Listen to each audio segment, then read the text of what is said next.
Isang magandang araw sa inyong lahat dyan mga katropa. Kumusta ang inyong araw dyan? Meron tayong isang unit na Isuzu MOX year 2023 pa ito. Ito ay brand new.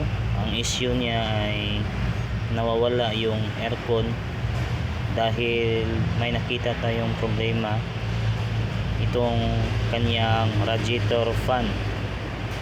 Kanyang radiator fan ay binaklas namin at nakita ko na wala na pala siyang silicone oil. So ito yung issue ng mga bagong sasakyan, bakit nawawala yung aircon, kasi naka-apekto ito kapag mahina na ang radiator fan. So kailangan talaga siya tanggalin at ibaklas at lagyan ng silicone oil.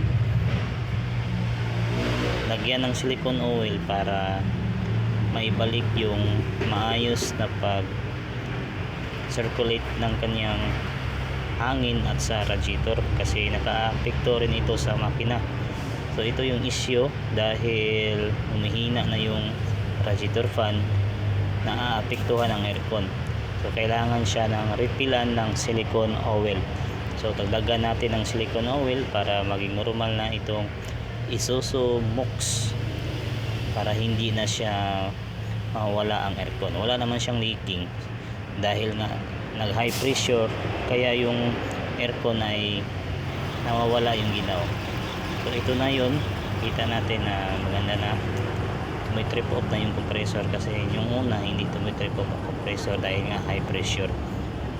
Itong mga sasakyan na ito ay mayroon ng pressure valve sa compressor. Kapag mainit na, automatic na ilabas ang preyon, kaya yan yung cause na mawala ang aircon. Pag walang pressure valve itong compressor, mabibigay yung linya ng aircon, ipuputok niya. Yun yung mag-cause ng leaking. Pero ito, klase na sasakyan may pressure valve. Pag mag high pressure na siya, automatic niya i-drain ang preyon. So okay na itong Isuzu MOX.